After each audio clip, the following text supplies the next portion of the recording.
ஜெபிப்போம். எங்கள் அன்பின் பரம தகப்பனே, துதிக்கிறோம், சோத்திருக்கிறோம். உலகம் உண்டாவதற்கு முன்னதாகவே நீர் எங்கள் மேல் வைத்த அன்புக்கு நன்றி. அந்த அன்பினால் அந்த குமாரனா இயேசு எங்களுக்கு அந்த பூமியில் இரட்சகராக தந்தரில் இவ்வளவு பெரிய ரட்சிப்பு இலவசமாய் கொடுத்தவரே துதிக்கிறோம், சோத்திருக்கிறோம். கிருபினால் எங்களை ரட்சித்து மீட்டெடுத்த நாளிலிருந்து நாள்தோறும் மாறாமல் நம்முடைய கிருபிலை தருகிறவரே நன்றி செலுத்தி சோத்திருக்கிறோம். ஆண்டவரே, எங்களை திக்கற்றோளாய் விடாமல் தந்த துணையாளரான பரிசுத்த ஆவியானவராகிய தேற்றரவாளனுக்கு நன்றி. எழுதி கொடுத்த ஜீவனுள்ள வார்த்தைகளுக்கு நன்றி, வாக்குத்தத்தங்களுக்கு நன்றி. அதன்படி உண்மையிலும் போதுமானவருமாய் இருக்கிறவரே, இந்த நாளிலும் நான் தியானிக்கிற வேத வசனத்தை எங்களுக்கு ஆசீர்வாதமாக்கி தந்தரல வேண்டும் என்று இயேசு கிறிஸ்துவின் நாமத்தில் தாழ்மையோடு வேண்டி கேட்டுக்கொள்கிறோம் பரமபிதாவே, ஆமென்.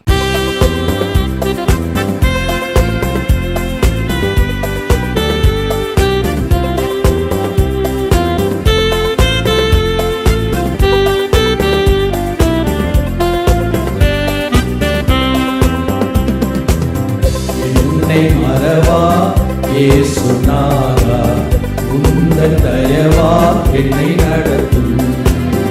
என்னை மறவா இயேசுநாதா, உந்தன் தயவா என்னை நடத்தும்.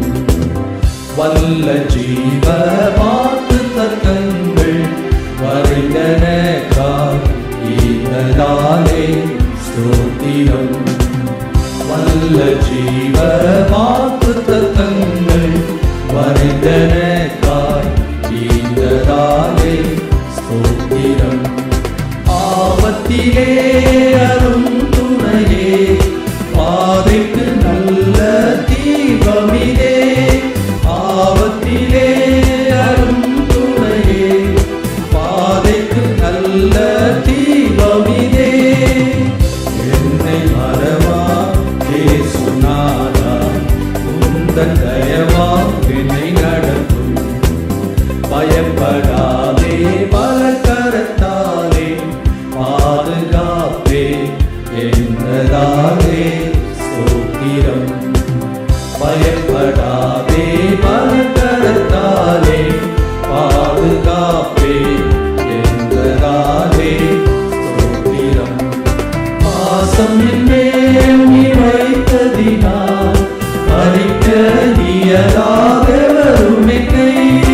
பாசம் என்னேல் நீ வைத்ததினால் பறிக்க இயலாத வரும் என்னை. என்னை மறவா இயேசுநாதா, உந்தன் தயவா என்னை நடத்தும். திக்கற்றோராய் கைவிடேனே, கலங்கிடீரே என்றதாலே ஸ்தோத்திரம். திக்கற்றோராய் கைவிடேனே, கலங்கிடீரே என்றதாலே ஸ்தோத்திரம். நீர் அறியாயாகும் நெறிடா, என் தலை முடியும் எண்ணினே. நீர் அறியாயாகும் நெறிடா, என் தலை முடியும் எண்ணினே. என்னை மறவா இயேசுநாதா, உந்தன் தயவா என்னை நடத்தும். என்னை முற்றும் ஒப்புவித்தேனே, ஏற்று என்றும் நடத்துவீரே ஸ்தோத்திரம். என்னை முற்றும் ஒப்புவித்தேனே, ஏற்று என்றும் நடத்துவீரே ஸ்தோத்திரம். எப்படியும் வருகையிலே ஏழை என்னை சேர்த்திடுமே. எப்படியும் வருகையிலே ஏழை என்னை சேர்த்திடுமே. என்னை மறவா இயேசுநாதா, உந்தன் தயவா என்னை நடத்தும். என்னை மறவா இயேசுநாதா, உந்தன் தயவா என்னை நடத்தும்.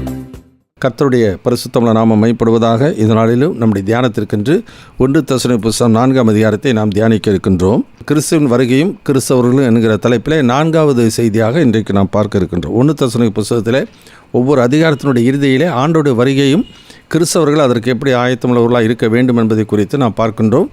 அந்த தலைப்பிலே இன்றைக்கு நாம் பார்க்க இருக்கிறது அவர் சுப்ரீம் ஹோப், நமது உயர்ந்த ஒரு நம்பிக்கை, உன்னதமான ஒரு நம்பிக்கை என்ன என்பதை தான் இந்த அதிகாரத்திலே நாம் பார்க்கின்றோம்.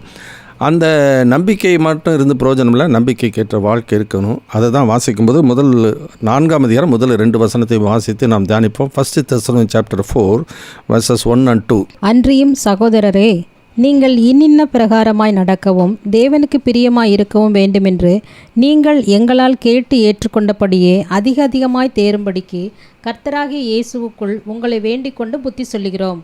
கர்த்தராகிய இயேசுவினாலே நாங்கள் உங்களுக்கு கொடுத்த கட்டளைகளை அறிந்திருக்கிறீர்களே. கர்த்தருக்கு மகிமை உண்டாகட்டும். எனவே நம்முடைய வாழ்க்கையில் ஆண்டவராகிய கர்த்தர் நமக்கு அறிவுரைத்தபடியே நான் உங்களுக்கு கட்டளையிட்டேயாவும் அவர்களுக்கு கை கொள்ளும்படி உபதேசம் பண்ணுங்கள் என்று சொல்லி தம்முடைய சீஷர்களுக்கு சொன்ன அந்த வார்த்தையின்படியே தான் பவுல் இந்த இடத்துல அந்த தெசலோனிக்க சபையாருக்கு சொல்லுகிற கட்டளைகளை, அவர் புத்திமதிகளை, ஆலோசனைகளையும் எச்சரிப்புகளையும் நம்முடைய வாழ்க்கையிலே அதை கேட்டு நம்முடைய வாழ்க்கையிலே நம்முடைய நடக்கை எப்படி இருக்கிறது என்பதை சீர்தூக்கி பார்த்து கொள்ள வேண்டியது அவசியம்.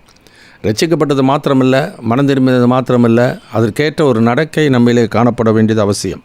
எனவே 4 விதமான நடக்கை குறித்து இந்த அதிகாரத்தில் நான் பார்க்கிறோம். முதல் காரியம் வாசிக்கும் பொழுது 4ஆம் அதிகாரம் முதல் 8 வசனத்தில் வாசிக்கும் பொழுது இப்படி பார்க்கிறோம். 1 தெசலோனிக்கேயர் chapter 4 verses 3 to 8. நீங்கள் பரிசுத்தம் உள்ளவர்களாக வேண்டும் என்பதே தேவனுடைய சித்தமாயிருக்கிறது. அந்தபடி நீங்கள் வேசி மார்க்கத்துக்கு விலகி இருந்து தேவனை அறியாத அஞ்ஞானிகளைப் போல மோக இச்சைக்கு உட்படாமல் உங்களில் அவனவன் தன் சரீர பாண்டத்தை பரிசுத்தமாயும் கனமாயும் ஆண்டு கொள்ளும்படி அறிந்து இந்த விஷயத்தில் ஒருவனும் மீறாமலும் தன் சகோதரனை வஞ்சியாமலும் இருக்க வேண்டும். முன்னமே நாங்கள் உங்களுக்கு சொல்லி சாட்சியாக எச்சரித்தபடியே இப்படிப்பட்ட விஷயங்கள் எல்லாவற்றையும் குறித்து கர்த்தர் நீதியை சரிக்கட்டுகிறவராய் இருக்கிறார். தேவன் நம்மை அசுத்தத்திற்கு அல்ல பரிசுத்தத்திற்கே அழைத்திருக்கிறார். ஆகையால் அசட்டை பண்ணுகிறவன் மனுஷரை அல்ல, தமது பரிசுத்த ஆவியை நமக்கு தந்தருளின தேவனையே அசட்டை பண்ணுகிறான். கர்த்தருக்கு மகிமை உண்டாகட்டும். எனவே பவுல் அந்த அதிகாரத்தின் முதல் ஆரம்பத்தில் சொல்லும்பொழுது இன்னென்ன பிரகாரமாய் நாம் நடக்க வேண்டும் என்று சொல்லும்போது இது முதல் காரியம் வாசிக்கிறது வாக் இன் ஹோலினஸ். நாம் பரிசுத்தமான ஒரு நடக்கை நமக்குள்ளே இருக்க வேண்டியது அவசியம். ஏன் பரிசுத்தமான ஒரு நடக்கை இருக்க வேண்டும்? நாம் நம்புகிற தெய்வம், நாம் ஆண்டவர் நம்முடைய வாழ்க்கையில் நம்ம ரட்சித்தவர், அவருடைய பண்புகளை குறித்து பார்க்கும் பொழுது அவர் பரிசுத்தமுள்ள ஒரு தெய்வமாக இருக்கிறார். அது மாத்திரம் பழைய ஏற்பாட்டின்னு சொல்லியிருக்கார், நான் பரிசுத்தர் ஆகையால் நீங்கள் உங்கள் நடக்கைகள் எல்லாவற்றிலும் பரிசுத்தராக இருங்கள் என்று சொல்லி வாசிக்கிறோம். 1 பேதுரு புத்தகம் 1ஆம் அதிகாரத்தில் நான் வாசிக்கிறோம் விதமாய் 15ஆவது வசனத்தை வாசிங்க. உங்களை அழைத்தவர் பரிசுத்தராய் இருக்கிறது போல நீங்களும் உங்கள் நடக்கைகள் எல்லாவற்றிலும் பரிசுத்தராய் இருங்கள். நான் பரிசுத்தர் ஆகையால் நீங்களும் பரிசுத்தராய் இருங்கள் என்று எழுதியிருக்கிறதே. எனவே நம்முடைய பரிசுத்தமான ஒரு நடக்கை ஆண்டவருக்கு ஏற்புடையதாக இருக்கணும். ஏன்னா அவர் ஒளியில் இருக்கிறது போல நாம் ஒளியில் நடந்தால் ஒருவரோடு ஒருவர் ஐக்கியப்பட்டிருப்போம். அவருடைய குமாரனாகிய இயேசுவின் ரத்தம் சகல பாவங்களை நீக்கி நம்மை சுத்திகரிக்கும். ஏன் அவரோடு நடக்குன்னா 2 காரியம் வாசிக்கிறோம். நேச்சர் ஆஃப் காட் அந்த நெசசரி ஃபார் காட்ஸ் பீப்புள். தேவனுடைய பண்பு, தேவனுடைய சுவாபம், தேவனுடைய தன்மை எப்படின்னா அவர் பரிசுத்தம் உள்ளவர். தேவன் வாசிக்கலாம் 1 யோவான் 1ஆம் அதிகாரத்தில் 3 to 5 வசனம் வரைக்கும் வாசிக்கலாம். 1 John chapter 1 verses 3 to 5. நீங்களும் எங்களோட ஐக்கியம் உள்ளவர்கள் ஆகும்படி நாங்கள் கண்டும் கேட்டும் இருக்கிறதை உங்களுக்கும் அறிவிக்கிறோம். எங்களுடைய ஐக்கியம் பிதாவோடும் அவருடைய குமாரனாகிய இயேசு கிறிஸ்துவோடும் இருக்கிறது. உங்கள் சந்தோஷம் நிறைவாயிருக்கும்படி இவைகளை உங்களுக்கு எழுதுகிறோம். தேவன் ஒளியாயிருக்கிறார், அவரில் எவ்வளவேனும் இருள் இல்லை. இது நாங்கள் அவரிடத்தில் கேட்டு உங்களுக்கு அறிவிக்கிற விசேஷமாய் இருக்கிறது. எனவே அதில் விசேஷமே என்னன்னாக்கா நம்முடைய ஐக்கியம் பரிசுத்தமுள்ள தேவனோடு கூட இயேசு கிறிஸ்துவின் மூலமாய் நமக்கு அந்த உறவு உண்டாயிற்று. அவர் பரிசுத்தர், அவரிடத்தில் எவ்வளவேனும் பாவம் என்பதே இல்லை. எனவே பூர்ணமான ஒரு பரிசுத்தமுள்ளவராக இருக்கிறபடினாலே அவர் ஒளியில் இருக்கிறது போல நாமும் ஒளியிலே நடக்கிறவர்களாக காணப்பட வேண்டியது அவசியம். இந்த உலகத்தில் நாம் அந்தகாரத்தில் இருந்தோம், இருளின் அதிகாரத்தில் இருந்தோம். ஆனால் என்றைக்கு ஆண்டவராக இயேசுவை ஏற்றுக்கொண்டோமோ அந்த நாளிலே உலகத்தில் எந்த மனுஷனை பிரகாசிப்பிக்கிற ஒளியே மெய்யான ஒளி என்று சொல்லி நான் பார்க்கிறோம். எனவே அந்த ஒளி இருளிலே பிரகாசிக்கிறது, இருளானது அதை பற்றி கொள்ளவில்லை என்று சொல்லி வேதத்தில் வாசிக்கிறோம். அந்தகாரத்தில் இருந்த நம்மை ஆச்சரியமான ஒளிக்கு வரவழைத்த புண்ணியங்களை அறிவிக்கும்படி நாம் தெரிந்து கொள்ளப்பட்ட மக்கள். எனவே நம்முடைய தேவன் பரிசுத்தர், அவர் அன்புள்ள தெய்வம், அவர் இரக்கம் கிருபை நிறைந்தவர். அதில் ஒரு காரியம்தான் வாசிக்கும்போது சுவாபம், அவர் பரிசுத்தம் உள்ளவர். எனவே அந்த பரிசுத்தமுள்ள தெய்வத்தோடு நாமும் பரிசுத்தமுள்ளவர்களாக இருந்தால்தான் நடக்க முடியும். நாம் வெளியில் அப்படி நடந்து பிரயோஜனம் இல்லை. நம்முடைய வாழ்க்கை முழுவதுமாக பரிசுத்தமுள்ளவர்களாக காணப்பட வேண்டியது மிக மிக அவசியமாக இருக்கிறது. அதுதான் பரிசுத்தமுள்ளவர்களாக வேண்டும் என்பது தேவனுடைய சித்தமாக இருக்கிறது என்று சொல்லி நாம் பார்க்கின்றோம். அந்த வசனத்தில் நான் வாசிக்கிறோம், பழைய ஏற்பாட்டிலையும் வாசிக்கிறோம், புதிய ஏற்பாட்டிலையும் வாசிக்கிறோம்.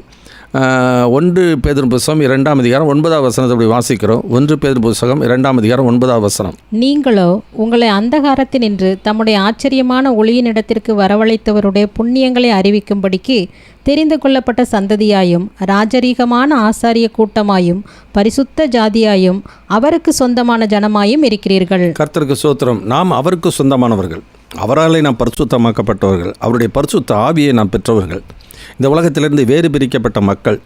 எனவே பிரித்தெடுக்கப்பட்ட மக்களாக நாம் இருக்கிறபடினாலே நாம் இந்த உலகத்தில் இருந்தாலும் நம்முடைய உறவு எப்போதும் ஆண்டவரோடு கூட இருக்கணும். அந்த ஆண்டவரோடு கூட அந்த உறவு இருக்க வேண்டும் என்றால் அவர் பரிசுத்தராக இருக்கிறது போல நாம் பரிசுத்தராக இருக்க வேண்டும். அவருடைய பரிசுத்தம் என்பது பூரணமான பரிசுத்தம். மத்தேயு 5:8 வாசிக்கிறோம், இருதயத்திலே சுத்தமுள்ளவர்கள் பாக்கியவான்கள், அவர்கள் தேவனை தரிசிப்பார்கள் என்று சொல்லி நாம் பார்க்கின்றோம். எபிரேயர் 12:14 வாசிக்கிறோம், யாவரோடு கூட சமாதானமாக இருக்கும்படி நாடுங்கள், பரிசுத்தம் இல்லாமல் ஒருவரும் கர்த்தரை தரிசிப்பதில்லையே. அப்போ ஆண்டவரோடு கூட நம்முடைய நடக்கையிலே நான் அந்த பரிசுத்தமுள்ளவர்களாக இருக்கணும். அதேமாதிரி மற்றவரோடு பழகும் பொழுது அந்த பரிசுத்தமுள்ளவர் ஒரு நடக்கை நமக்குள்ளே காணப்பட வேண்டியது அவசியம். ஆண்டவர் எப்படி எல்லா இடங்களிலும் எல்லா காலங்களிலும் பரிசுத்தராக இருக்கிறாரோ அதுபோல் நம்முடைய வாழ்க்கையிலும் இருக்க வேண்டியது அவசியம். இதுதான் உசியா ராஜா மரணம் அடைந்த நேரத்தில் ஏசாயா கர்த்தர் உயரும் உன்னதமான சிங்காசனத்தில் உட்கார்ந்திருக்கும்பொழுது சேராபன்கள் பாடுகிறார்கள், சேனைகளின் கர்த்தர் பரிசுத்தர் பரிசுத்தர் பரிசுத்தர் என்று சொல்லி அவரை சதா காலையிலும் அவரை கூப்பிட்டு அவரை துதிக்கிறதை நாம் பார்க்கின்றோம். எனவே நம்முடைய நடக்கை அப்படிப்பட்டதாக இருக்கணும். அப்போ தேவனோடு இருக்கிற உறவில் அந்த உண்மையான ஒரு நடக்கை இருந்தால்தான் பரிசுத்தமுள்ள ஒரு வாழ்க்கையாக இருக்கும். எனவே தேவன் ஆவியாக இருக்கிறார். அவரை தொழுது கொள்பவர்கள் ஆவியோடும் உண்மையோடும் தொழுது கொள்ளணும். எனவே சும்மா வெறுமனே இந்த ஜனங்கள் தங்கள் வாயினால் இடத்தில் சேர்ந்து தங்கள் உதடுகளினால் என்னை கனம் பண்ணுகிறார்கள், அவரது இருதயமோ எனக்கு தூரமாக இருக்கிறது சொல்லி நாம் ஆண்டவரை அந்த நிலையில் இருந்து ஆண்டவரை துதித்தால் ஆண்டவர் சொல்லுவார், ஆண்டவர் உங்களுடைய இருதயம் எனக்கு தூரமாக இருக்குது, வீணான எனக்கு ஆராதனை செய்கிறீர்கள் என்று சொல்லி ஆண்டவர் சொல்லிவிடுவார். எனவே பரிசுத்தமான ஒரு வாழ்க்கை வாழ்ந்து கர்த்தரை துதித்தால் தான் அதில் கர்த்தர் அதை ஏற்றுக்கொள்வார். அதுதான் வேதத்தில் வாசிக்கும் பொழுது, நீங்கள் அறியாததை தொழுது கொள்கிறீர்கள், நாங்களோ அறிந்திருக்கிறதை தொழுது கொள்கிறோம், தம்மை தொழுது கொள்கிறவர்கள் இப்படிப்பட்டவர்களாக இருக்க வேண்டும் என்று பிதாவானவர் விரும்புகின்றார் என்று சொல்லி யோவான் 4ஆம் அதிகாரத்தில் நாம் வாசிக்கின்றோம். எனவே இட் இஸ் நெசசரி. அப்போ ஆண்டவரோடு இருக்க உறவு உள்ளபூர்வமாக உண்மையாக இருக்க வேண்டியது அவசியம். வெறும் பக்தி மார்க்கத்தோடு இருந்துவிடக்கூடாது. மற்ற மக்களோடு கூட வாழும் பொழுது எப்படி இருக்க வேண்டுமா? 2 கொரிந்தியர் புத்தகம் 6ஆம் அதிகாரம் 14வது வசனத்திலிருந்து 2 கொரிந்தியர் 7:1 வசனம் வரைக்கும் வாசிப்போம். 2 கொரிந்தியர் chapter 6 verses 14 to 7th chapter 1st verse. அந்நிய நுகத்திலே அவிசுவாசிகளுடன் பிணைக்கப்படாதிருப்பீர்களாக. நீதிக்கும் அநீதிக்கும் சம்பந்தமேது? ஒளிக்கும் இருளுக்கும் ஐக்கியமேது? கிறிஸ்துவுக்கும் பேலியாளுக்கும் இசைவேது? அவிசுவாசியுடனே விசுவாசிக்கு பங்கேது? தேவனுடைய ஆலயத்துக்கும் விக்கிரகங்களுக்கும் சம்பந்தமேது? நான் அவர்களுக்குள்ளே வாசம் பண்ணி அவர்களுக்குள்ளே உலாவி அவர்கள் தேவனாயிருப்பேன், அவர்கள் என் ஜனங்களாயிருப்பார்கள் என்று தேவன் சொன்னபடி நீங்கள் ஜீவனுள்ள தேவனுடைய ஆலயமாயிருக்கிறீர்களே. ஆனபடியால் நீங்கள் அவர்கள் நடுவிலிருந்து புறப்பட்டு பிரிந்து போய் அசுத்தமானதை தொடாதிருங்கள் என்று கர்த்தர் சொல்லுகிறார். அப்பொழுது நான் உங்களை ஏற்றுக்கொண்டு உங்களுக்கு பிதாவாய் இருப்பேன், நீங்கள் எனக்கு குமாரரும் குமாரத்திகளுமாய் இருப்பீர்கள் என்று சர்வ வல்லமையுள்ள கர்த்தர் சொல்லுகிறார். இப்படிப்பட்ட வாக்குத்தத்தங்கள் நமக்கு உண்டாயிருக்கிறபடியினால் பிரியமானவர்களே, மாம்சத்திலும் ஆவியிலும் உண்டான எல்லா அசுசியும் நீங்க நம்மை சுத்திகரித்து கொண்டு பரிசுத்தமாகுதலை தேவ பயத்தோடே பூரணப்படுத்த கடவோம். பரிசுத்தமாக்குதலை தேவ பயத்தோடு பூர்ணப்படுத்த கடவும். ஏன்னா தேவன் நம்ம அசுத்தத்திற்கல்ல பரிசுத்தத்துக்கு அழைத்தார். So walk in holiness. So nature of God and necessary for God's people என்று சொல்லி பார்க்க. 2வது காரியம் வாசிக்கும் பொழுது இப்போ 4ஆம் அதிகாரம் 9-10 வசனத்தை வாசிப்போம். 1 Thessalonians chapter 4 verse 9 and 10. சகோதர சிநேகத்தை குறித்து நான் உங்களுக்கு எழுத வேண்டுவதில்லை. நீங்கள் ஒருவரில் ஒருவர் அன்பாய் இருக்கும்படிக்கு தேவனால் போதிக்கப்பட்டவர்களாயிருக்கிறீர்களே. அந்தப்படி நீங்கள் மக்கதோனியா நாடெங்கும் உள்ள சகோதரர் எல்லாருக்கும் செய்து வருகிறீர்கள்.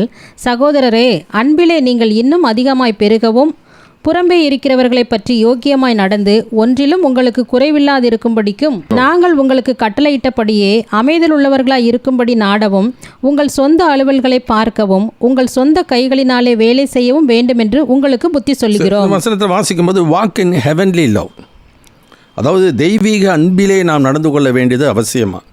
தேவன் அன்பாகவே இருக்கிறார். உலகத்தில் பொதுவாக எல்லாரும் சொல்லுவாங்க அன்பே தெய்வம்னு சொல்லுவாங்க. அன்பு தெய்வம் அல்ல, தேவன் அன்பாக இருக்கிறார்.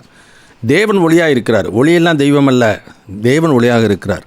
எனவே இந்த வசனத்தில் வாசிக்கும் தேவன் அன்பாக இருக்கிறார் என்பதை தேவன் தம்முடைய குமாரனை இந்த உலகத்திலே தந்தருளி அந்த அன்பை வெளிப்படுத்தினார். யோவான் 3:16 வாசிக்கிறோம், தேவன் தம்முடைய ஒரே பேரான குமாரனை விசுவாசிக்கிறவன் எவனோ அவன் கெட்டுப்போகாமல் நித்திய ஜீவனை அடையும்படிக்கு அவரை தந்தரலி இவ்வளவாய் உலகத்தில் அன்பு கூர்ந்தார் என்று சொல்லி அந்த அன்பை ஆண்டவர் வெளிப்படுத்தின விதம் தம்முடைய குமாரனை சர்வலோகத்தின் பாவங்களை நிவர்த்தி செய்கிற கிருபாதார பலியாக ஏற்படுத்தி அந்த அன்பை வெளிப்படுத்துகிறதை நாம் பார்க்கின்றோம்.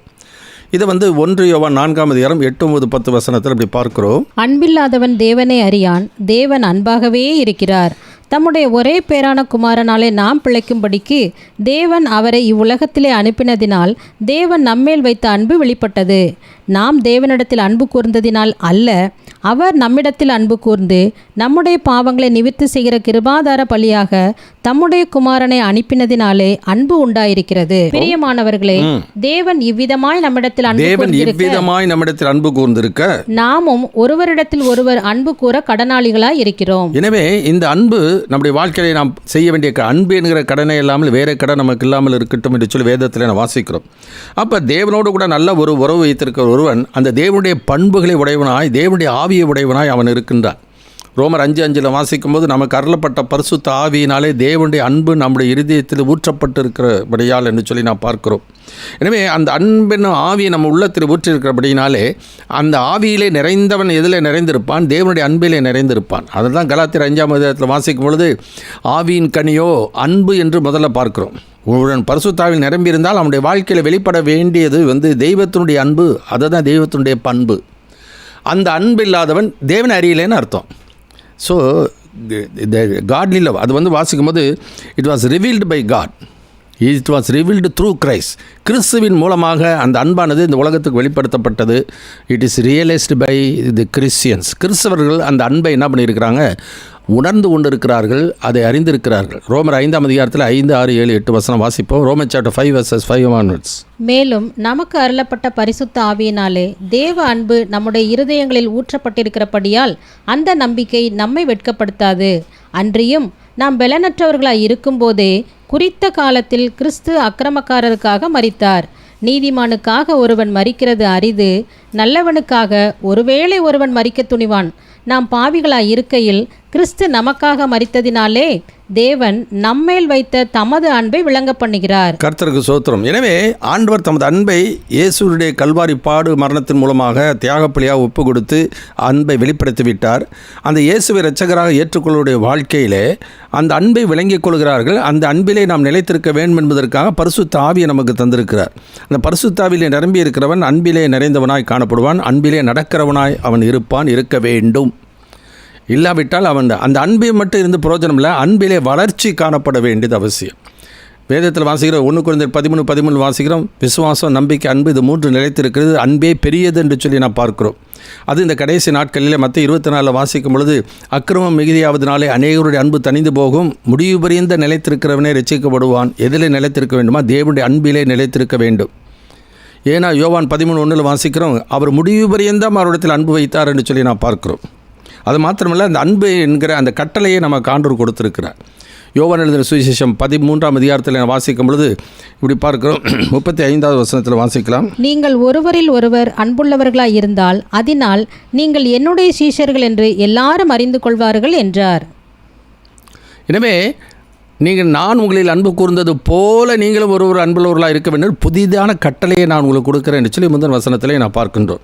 எனவே அந்த அன்பிலே நடக்க வேண்டும் என்பது ஆண்டவருடைய கட்டளை மாத்திரமல்ல, அவர் நமக்கு ஒரு முன்னுதாரணமாக இருக்கிறார். எனவே அவரில் நிலைத்திருக்கிறவன் உண்மையிலே ஆண்டவருடைய அன்பிலே நிலைத்திருக்கிறவனாய் காணப்படுவான். சபையிலிருந்து புரோஜனம் இல்லை, அவரில் நிலைத்திருக்கிறவன் அவருடைய அன்பிலே நிலைத்திருக்க வேண்டியது அவசியம். பவுல் அதனால் சொல்லுகிறார், கிறிஸ்துவுக்குள் இருக்கிறவன் என்று காணப்படும்படிக்கு. இப்போ கிறிஸ்துவுக்குள் இருந்தால், பரிசுத்தாவில் நிரம்பி இருந்தால் அன்பு அவனிடத்தில் வெளிப்பட வேண்டியது அவசியம். எபேசருக்கு நிருபம் 3:16 வசனத்திலிருந்து வாசிக்க கேட்போம். Ephesian chapter 3:16 16-19. நீங்கள் அவருடைய ஆவியினாலே உள்ளான மனுஷனில் வல்லமையாய் பலப்படவும் விசுவாசத்தினாலே கிறிஸ்து உங்கள் இருதயங்களில் வாசமாயிருக்கவும் நீங்கள் அன்பிலே வேரூன்றி நிலை பெற்றவர்களாகி சகல பரிசுத்தவான்களோடும் கூட கிறிஸ்துவினுடைய அன்பின் அகலமும் நீளமும் ஆழமும் உயரமும் இன்னதென்று உணர்ந்து அறிவு கெட்டாத அந்த அன்பை அறிந்து கொள்ள வல்லவர்களாகவும் தேவனுடைய சகல பரிபூரணத்தினாலும் நிறையப்படவும் அவர் தமது மகிமையினுடைய ஐஸ்வரியத்தின்படியே உங்களுக்கு அனுக்கிரகம் பண்ண வேண்டும் என்று வேண்டிக் கொள்கிறேன். எனவே அளவிட முடியாத அந்த அன்பு, அந்த அளவிட முடியாத அந்த அன்பை நாம் அறிந்து கொள்ள வேண்டும். அதை அறிந்து கொள்வது மாத்திரமல்ல, அதிலே நாம் நிலைத்திருக்க வேண்டியது அவசியம். யோசித்து பார்ப்போம், நாம் பாவிகளாக இருக்கையில் தான் கிறிஸ்து நம்மிடத்தில் அன்பு கூர்ந்தார். ஆனால் இன்றைக்கு பார்த்தீங்கன்னாக்கா, யார் தன்னை தனக்கு ஏற்புடைய நிலையிலே தன்னை யார் நேசிக்கிறாங்களோ அவங்களே நேசிக்கிறாங்க. தன்னை யாராச்சும் பகைச்சாங்கனாக்கா அவங்களே நேசிக்க வரமாட்டேங்குது. ஒரு சபையானது இன்னொரு சபையில் இருக்க விசுவாசிகளை நேசிக்க முடியல, மனப்பூர்வமாக ஏற்றுக்கொள்ள முடியல. ஏன்னாக்கா அந்த ஸ்தாபனத்துக்குள்ளாக தான் அவங்களுடைய ஐக்கியம் இருக்கும். அடுத்த ஸ்தாபனத்தில் இருக்கிறவர்களை ஐக்கியம் கொள்ள முடியாது. ஏன்னா இவர்கள் அந்த பரிசேயர்களைப் போல தங்களை நீதிமான் என்று நம்பிக்கொண்டு இருக்கிறபடினாலே மற்றவர்களை அற்பமாக எண்ணுகிறார்கள்.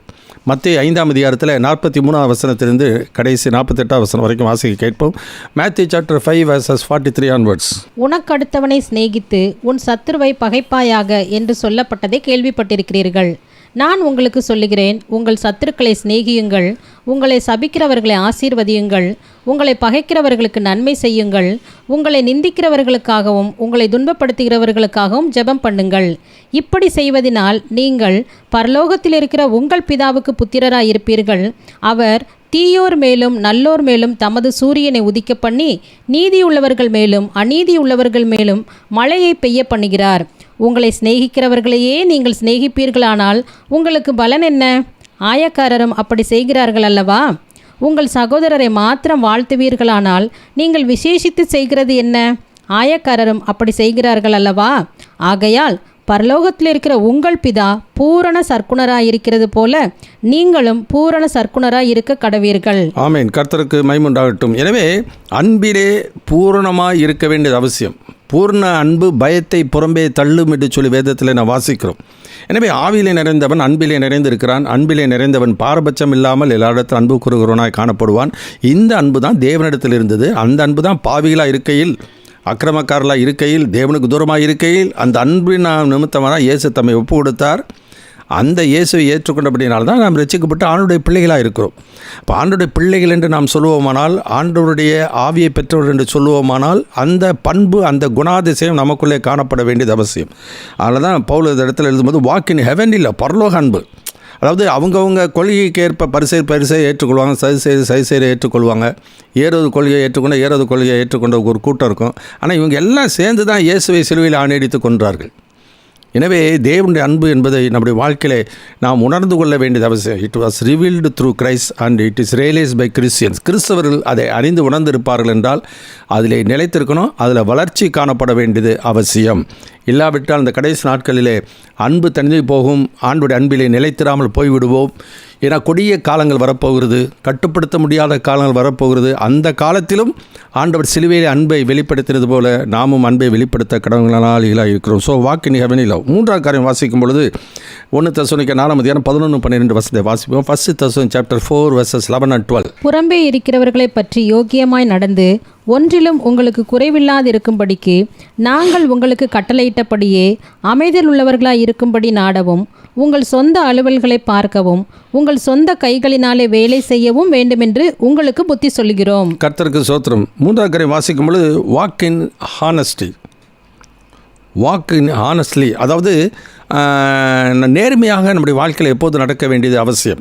நேர்மையானாக்கா இந்த இடத்துல என்ன சொல்கிறாருனாக்கா 1 தெசலோனிக்கர் 1ஆம் அதிகாரத்தில் 10வது வசனம் இப்படி வாசிக்கிற 1 தெசலோனிக்கர் 1:10. அவர் மரித்தோரிலிருந்து எழுப்பினவரும் இனி வரும் கோபாக்கினேன் என்று நம்மை நீங்களாக்கி ரட்சிக்கிறவருமாயிருக்கிற அவருடைய குமாரனாகிய இயேசு பரலோகத்திலிருந்து வருவதை நீங்கள் எதிர்பார்த்து கொண்டிருக்கிறதையும் அறிவிக்கிறார்களே. அப்போ இந்த பட்டணத்தை தெசலோனிக்க சபையார் என்ன பண்ணுறாங்க? ஆண்டவர் வருகை எதிர்பார்த்து கொண்டு இருக்கிறபடினாலே எந்த அலுவல்களும் செய்யாமல் எங்கள் ஆண்டவர் வரப்போகிறாருங்க, இனிமேல் என்னத்துக்கு இதெல்லாம் என்னத்துக்கு, அதனால் எப்போ வர ரெடியாக இருக்கிறோம், நாங்கள் இப்போ வந்தால் நாங்கள் உடனே போகிறதுக்கு ஆயத்தமாக இருக்கிறோம் என்று சொல்லி என்ன பண்ணிட்டாங்க? வீண் அலுவல்காரர்களாக இருந்தார்கள். அது மாத்திரமல்ல, மற்ற காரியத்தில் தங்களுடைய கடமைகளை நிறைவேற்ற தவறிவிட்டார்கள். ஒவ்வொரு குடும்பத்திலும் குடும்ப தலைவனுக்கு ஒரு கடமை உண்டு, குடும்ப தலைவிக்கு ஒரு கடமை உண்டு, பிள்ளைகளுக்கு ஒரு கடமை உண்டு, அலுவலகத்தில் வேலை செய்கிறவர்களுக்கு ஒரு கடமை உண்டு. இதெல்லாம் கொடுக்கப்பட்டிருக்கிற ஒரு காரியம். அது மாத்திரமல்ல, ஆண்டவருக்கென்று சாட்சியாய் வாழ வேண்டியது ஒரு கடமை. பரிசுத்தாய் பெற்றவர்கள் இனிமேல் இந்த உலகத்திலே ஆண்டவருக்கென்று சாட்சியாக இருக்க வேண்டும், சாட்சி பகர வேண்டியது அவசியம். இதெல்லாம் விட்டுட்டு என்ன பண்ணிட்டாங்க? வீண் அலுவலாக சும்மா உட்காந்து இருந்ததுனால தான் பவுல் அதை சொல்லுகிறார். ஒருவரும் என்ன பண்ணக்கூடாதான்? வீண் அலுவல்காரர்களாக சுற்றி திரிவக்கூடாது. மற்றவருடைய காரியத்தில் நம்முடைய வாழ்க்கையில் என்ன பண்ணக்கூடாது? அந்நிய காரியங்களே தலையிட்டு கொண்டு மற்றவர்களை நாம் பாரப்படுத்தக்கூடாது. ஒரு பாரத்தை ஒரு சுமக்கிற பண்பு தான் ஒரு கிறிஸ்தவனுடைய பண்பாக இருக்க வேண்டும். மற்றவர்களுக்கு நாம் ஒருபோதும் பாரமாக இருக்கவே கூடாது. அதனால் 2 காரியம் வாசிக்கிறோம், அவர் ஆம்பிஷன்ஸ் அண்ட் அவர் அஃபயர்ஸ். அந்த வசனத்தில் 10வது வசனத்தை வாசிக்கும் போது 11 வாசிக்கிறோம், புறம்பே இருக்கிறவர்களை பற்றி யோக்கியமாக நடந்து ஒன்றிலும் உங்களுக்கு குறைவில்லாது இருக்கும்படிக்கு நாங்கள் உங்களுக்கு கட்டளையிட்டபடியே அமைதியுள்ளவர்களாக இருக்கவும் நாடவும் உங்கள் சொந்த அலுவலை பார்க்கவும். எனவே அந்த கருத்தை வாசிக்கும் போது அவர் ஆம்பிஷன், நம்ம ஆண்டோட வரைக்கும் எதிர்பார்த்து கொண்டு இருக்கிறோம் தான், இல்லைன்னு சொல்லலை. ஆனால் அதே நேரத்தில் அவர் அஃபேர்ஸ், நம்முடைய காரியத்திலே நாம் கருத்துள்ளவர்களாக இருக்கணும். ஏன்னா 2 Corinthians 5:10 வாசிக்கிறோம், சரீரத்திலே அவனவன் செய்த நன்மைக்காவது தீமைக்காவது தக்க பலனை அடையும்படிக்கு நாம் எல்லாரும் கிறிஸ்துவனுடைய நியாயாசனத்துக்கு முன்பதாக வந்து நிற்க வேண்டும். ஏன்னா 128 சங்கத்தில் நம்ம திருமணங்கள் எல்லாம் சொல்லுவாங்க, கர்த்தருக்கு பயந்து அவர் வழியில் நடக்கிறவன் எவனோ அவன் பாக்கியவான், உன் கைகளின் பிரயாசத்தை நீ சாப்பிடுவாய், உனக்கு பாக்கிய நன்மை உண்டாயிருக்கும், உன் மனைவி வீட்டோர்களை கணிதரும் திராட்சை கொடி போல இருப்பாள். இதெல்லாம் வாசிக்க கேட்டிருக்கோம். அப்போ சொந்த அலுவல்களை அவர்கள் பார்க்க வேண்டிய அவசியம், சோம்பேறிகளாக இருந்து விடக்கூடாது. எனவே அது ஒவ்வொருவருக்கும் கொடுக்கப்பட்ட கட்டளை. குடும்பத்துக்கு தலைவன் அந்த குடும்பத்தை, எபேசியர் 5ஆம் அதிகாரத்தில் வாசிக்கிறோம், கிறிஸ்து சபையை போஷித்து காப்பாற்றுறதுக்கு போல ஒவ்வொரு புருஷன் என்னன்னா குடும்பத்தை போஷித்து காப்பாற்ற வேண்டியது அவசியம். எனவே பிள்ளைகள், தாய்மார்கள் பிள்ளைகளை பேணி வளர்க்க வேண்டியது அவசியம். கர்த்தருக்கு பயப்படுகிற பயத்திலே அவர்களை வளர்க்க வேண்டியது அவசியம். இதெல்லாம் ஒவ்வொருக்கும் கொடுக்கப்பட்ட பொறுப்பு. ஆண்டவர் தான் வரப்போகிறாரே அப்படின்னு சொல்லிட்டு சும்மா அப்படியே ஜெபத்திலே இருக்கிறேன் அப்படின்னு தங்களுடைய பொறுப்புகளை இன்றைக்கு தவறவிட்டு இருக்கிறவர்கள் இருக்குது. எனக்கு தெரிஞ்சவங்களாம் இருக்கிறாங்க. அவங்கெல்லாம் சொல்கிறாங்க, அவருடைய கணவன் அவர் மனைவி எப்போ பார்த்தாலும் ஊழியன்னு போய்கிட்டே இருப்பாங்க. அவர் ரொம்ப வருத்தத்தோடு கூட அவர் சொல்லுவார், என்னங்க என்னையை கவனிக்கிறது இல்லை, பிள்ளைங்களையும் கவனிக்கிறது இல்லை, ஊழியன்னு போய்கிட்டே இருக்கிறாங்க. அப்போ ஒரு மனைவியானவள் எந்த அளவுக்கு கணவனுக்கு கீழ்ப்படிந்திருக்கணும், சொந்த அலுவலை பார்க்குறத விட்டுட்டு ஆண்டவருக்கு ஊழியம் செய்கிறேன்னு சொல்லிவிட்டு ஆண்டவருடைய அந்த வார்த்தைகளுக்கு கீழ்ப்படியாமல் போகும் பொழுது நேர்மையற்றவர்களாக போய்விடுவார்கள். Walk in honesty. So walk honestly, நேர்மையாக நாம் நடக்க வேண்டியது அவசியம். புறம்பே இருக்கிறவர்களை குறித்து இந்த வசனத்தை வாசிக்கிறோம், புறம்பே இருக்கிறவர்களை பற்றி யோக்கியமாய் நடந்து. 1 பேதுரு புத்தகம் 2ஆம் அதிகாரம் 11வது வசனம் இப்படி வாசிக்கிறோம். 1 Peter chapter 2 verse 11.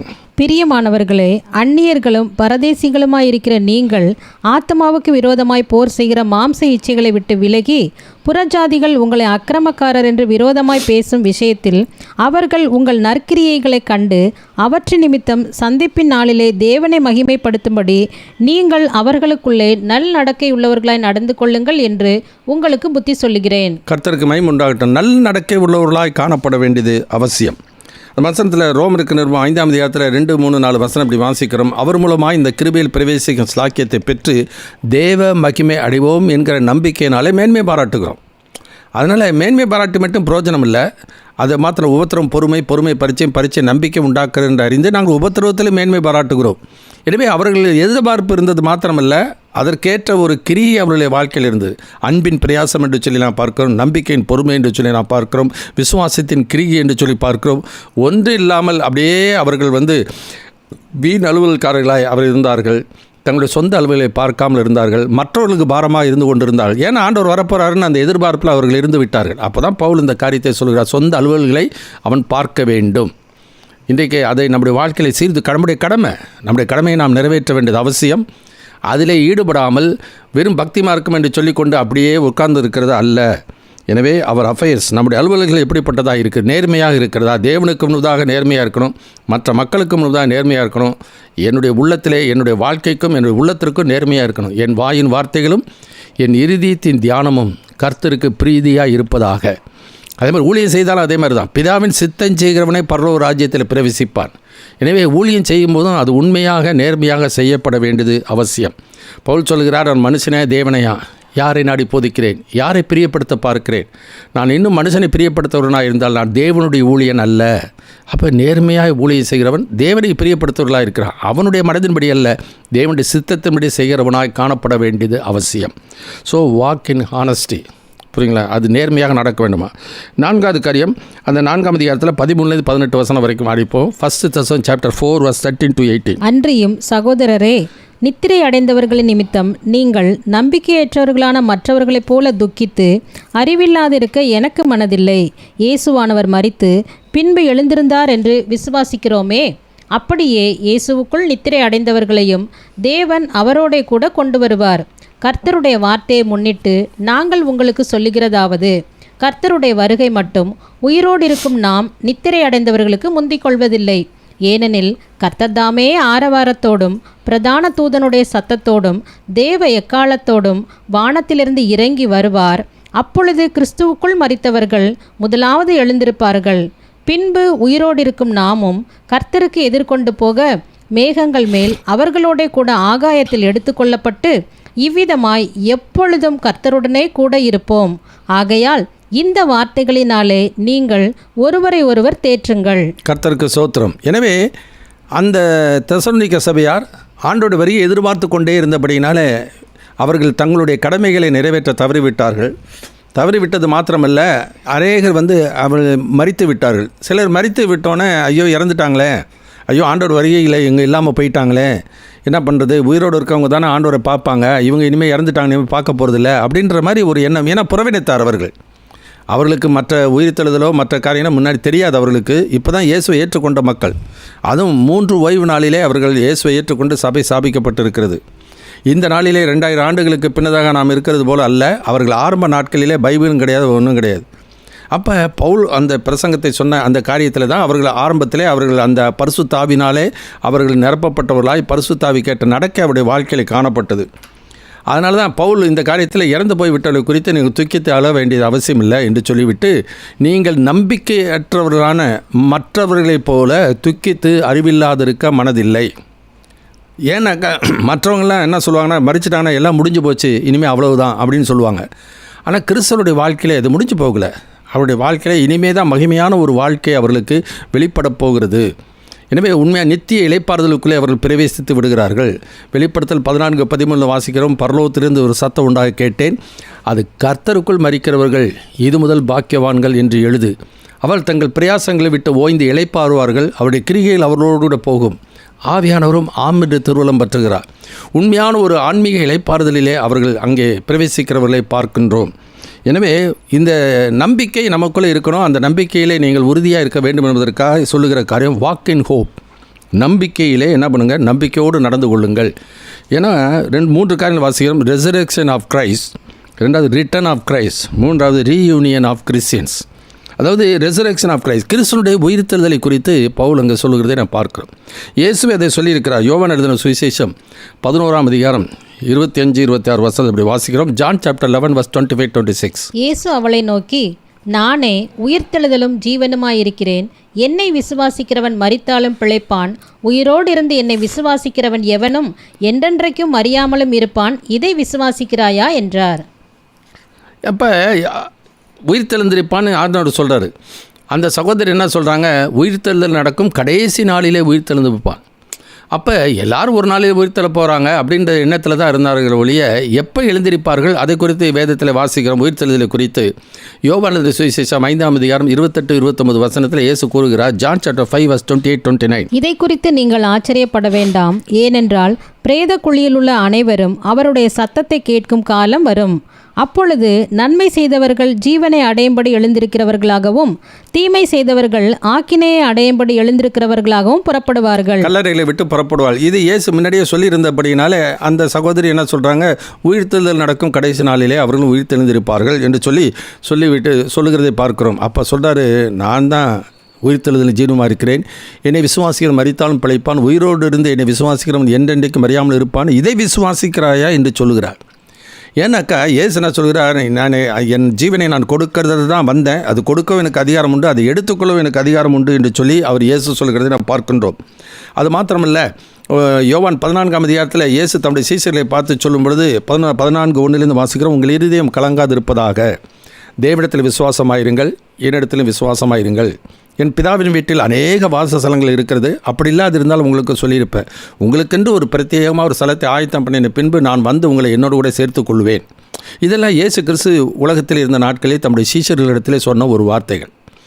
எனவே இந்த வார்த்தைகளை அவர்கள் என்ன பண்ணணும், அதை உணர்ந்திருப்பார்கள் என்றால் உயிரோடு இருக்கும்போது தான் ஆண்டவர் வருகையில் நம்ம இருப்போம், மரித்தவர்களாம் உயிர்த்திருப்ப மாட்டாங்க போல இருக்குது என்று சொல்லும் பொழுது தான் பவுல் என்ற பக்தன் இயேசுவான மரித்து பின்பு உயிரோடு எழுந்தார் என்று விசுவாசிக்கிறோமே. விசுவாசிக்கிறது மாத்திரமில்லை, மறுபடியும் இயேசு திரும்ப வரப்போகிறார் என்பதை ஆண்டவர் சொல்லியிருக்கிறார். அதை அவர்களுக்கு நினைப்பூட்டுகிறதை நான் பார்க்கிறோம். இயேசுவானவர் மரித்து பின்பு உயிரோடு எழுந்தார் என்று சொல்லுகிறவே அப்படியே கர்த்தருக்குள் நித்திரை அடைந்தவர்கள் தேவன் அவரோடு கொண்டு வருவார். 1 கொரிந்தியர் புத்தகம் 15ஆம் அதிகாரம் 20ஆம் வசனத்தை வாசிக்கலாம். 1 Corinthians chapter 15 verse 20 onwards. கிறிஸ்துவோ மரித்தோரிலிருந்து எழுந்து நித்திரை அடைந்தவர்களில் முதற் பலனானார். மனுஷனால் மரணம் உண்டானபடியால் மனுஷனால் மரித்தோரின் உயிர்த்தெழுதலும் உண்டாயிற்று. ஆதாமுக்குள் எல்லாரும் மரிக்கிறது போல கிறிஸ்துவுக்குள் எல்லாரும் உயிர்ப்பிக்கப்படுவார்கள். ஆதாமுக்குள் எல்லாரும் மரிக்கிறது போல கிறிஸ்துவுக்குள் எல்லாரும் உயிர்ப்பிக்கப்படுவார்கள். அவன் தன் தன் வரிசையிலே உயிர்ப்பிக்கப்படுவான். முதற் பலனானவர் கிறிஸ்து, பின்பு அவர் வருகையிலே அவருடையவர்கள் உயிர்ப்பிக்கப்படுவார்கள். அப்ப அவருடையவர்கள் மாத்திரம்தான் அவருடைய வருகையிலே உயிர்ப்பிக்கப்படுவார்கள் என்று சொல்லி அந்த வேதத்தை பவுல் கொரிந்தியர் நிருபத்துக்கு எழுதுகிற மாத்திரம்ல இந்த தெசலோனிக்க சபையாருக்கு அது எழுதுகிறதை நான் பார்க்கின்றோம். எனவே ஆண்டவர் வரும்போது கர்த்தர் தாமே ஆரவாரத்தோடும் பிரதான சத்தத்தோடு தேவ எக்காலத்தோடு வானத்திலிருந்து இறங்கி வருவார். அப்பொழுது கிறிஸ்துவுக்குள் மரித்தவர்கள் முதலாவது எழுந்திருப்பார்கள். பின்பு உயிரோடு இருக்க நாம கர்த்தருக்கு எதிர்கொண்டு போக மேகங்கள் ஆயத்தில் எடுத்துக்கொள்ளப்பட்டு இவ்விதமாய் கர்த்தருடனே கூட இருப்போம். அதனாலே மரணம் என்பது அது முடிவல்ல, அது ஒரு இளைப்பாறுதலுக்குள்ளே அவர்கள் பிரவேசித்திருக்கிறார்கள். எனவே ஆண்டோட வருகையிலே அவர்கள் தான் முதலாவது உயிரோடு எழுந்திருப்பார்கள் என்பதை அவர்களுக்கு நினைப்பூட்டுகிறதை, எழுதி அவர்களை உற்சாகப்படுத்துகிறதை, உணர்வடைய செய்கிறதை நாம் பார்க்கின்றோம். இந்த வசனத்தில் வாசிக்கும் பொழுது 3 காரியங்களை வாசிக்கிறோம். Resurrection of Jesus, return of Christ and reunion of Christians.